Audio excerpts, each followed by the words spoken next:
같이 읽어볼게요. 시작.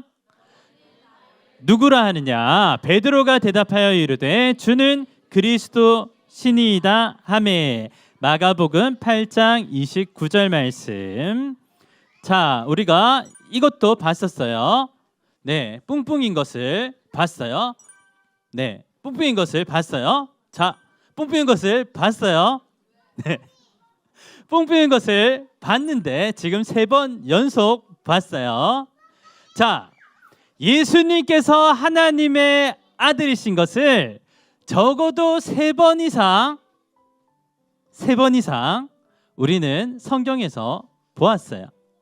자, 이렇게 귀신 들린 자를 고쳐주시는 하나님의 아들의 능력을 보았고, 네, 풍랑이 이 바다도 잔잔하게 하시는 하나님의 아들인 것을 보았고, 또한 어린아이의 도시락, 작은 도시락으로 5,000명을 먹이시고 몇 광주리를 남기셨나요? 12광주리를 남기시는 생명의 떡이신 하나님의 아들인 것을 적어도 제자들은 몇 번 이상 보았다고요? 3번이나 이상 보았습니다. 그런데 여전히 예수님이 하나님의 아들이심을 거듭 보여주셨음에도 불구하고 말씀을 듣는 제자들은 여전히 예수님이 누군지 모르는 모습이에요. 그래서 예수님은 저기 멀리 제자들을 데리고 가이사랴 빌립보 황제의 도시까지 갔다고 지난주에 말씀드렸죠. 네, 처음 듣는 것처럼 아니죠. 네, 가이사랴 빌립보에 가서 이제 예수님께서 물으시고자 하는 것들을 정확하게 물어보신 것이죠. 먼저 예수님께서는 훅 들어오시지 아니하시고 차근차근 물어보십니다. 사랑하는 제자들아, 사람들이 나를 누구라 하느냐? 사람들이 나를 누구라 하느냐라고 물으셨을 때 사람들의 대답은 무엇이었나요? 세례 요한이요. 와, 세례 요한, 능력의 종 세례 요한이요. 엘리야, 우와, 갈멜산에서 450명을 물리친 그 엘리야 같은 능력의 사람이 바로 예수님이라고 합니다. 와, 예레미야나 선지자라고 합니다. 여러 가지 백성들이 하는 이야기들을 뒤로 하고 예수님께서 듣고 싶으셨던 것은 무엇이죠?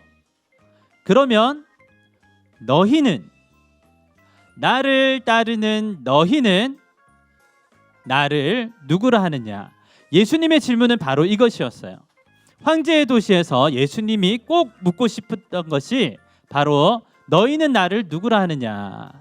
네, 우물쭈물합니다. 왜냐하면 제자들도 예수님을 엘리야로 알았거든요. 제자들도 예수님을 선지자 중에 한 명으로 알았거든요. 네. 그런데 장하도다. 우리 첫 번째 제자 누굴까요? 베드로가 나와서 예수님께 말씀드리죠. 예수님은 나의 주님, 나의 구원자세요. 자, 이렇게 되어 있지만 마태복음의 풀 센텐스 뭐라고 되어 있죠?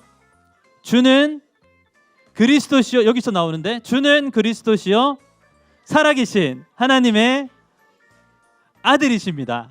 네, 역시 행카 선배님 대단해요. 자, 예수님은 나의 주님, 나의 구원자세요. 주는 그리스도시요 살아계신 하나님의 아들이십니다.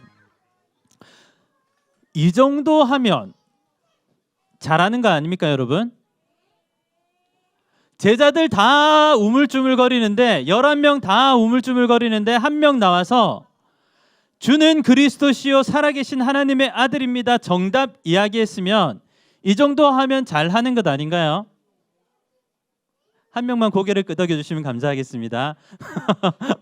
5분 감사해요. 자, 이 정도 하면 엄청 잘하는 거예요. 사람들에 비해서, 다른 제자들에 비해서 너무너무 잘하는 것이죠. 다른 사람들 긴가민가 할 때 이 사람은 정답 이야기했고 이제 칭찬받고 상급받고 복받으면 다 받는 거죠.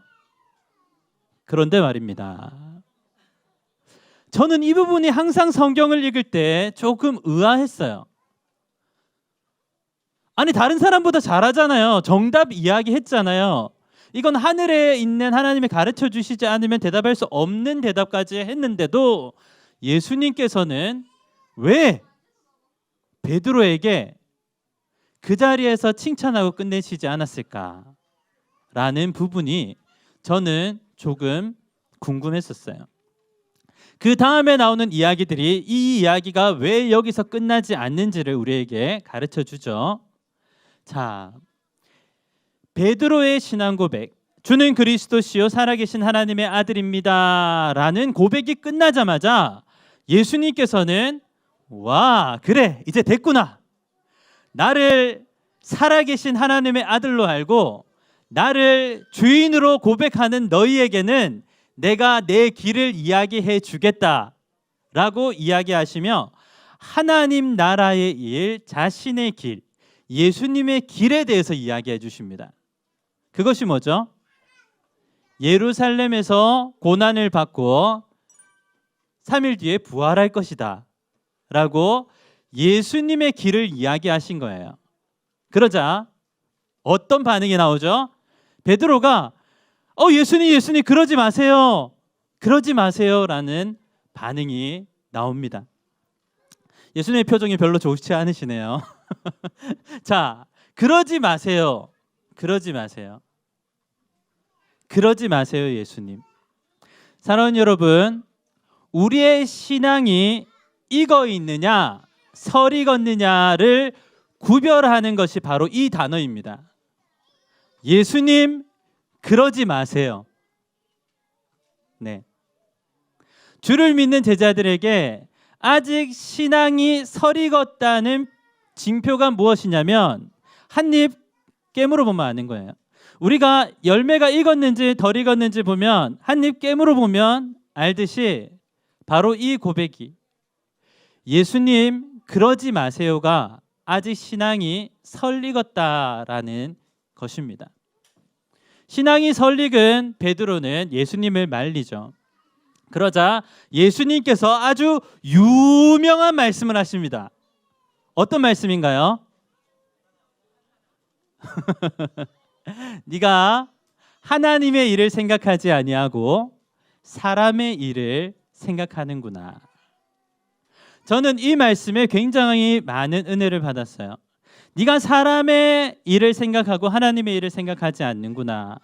이 말이 무엇이냐면 네가 나를 주인으로 하나님의 아들이라고 입술로는 고백을 하면서도 네 삶은 그렇지 못하구나라고 예수님께서 말씀하시는 거예요.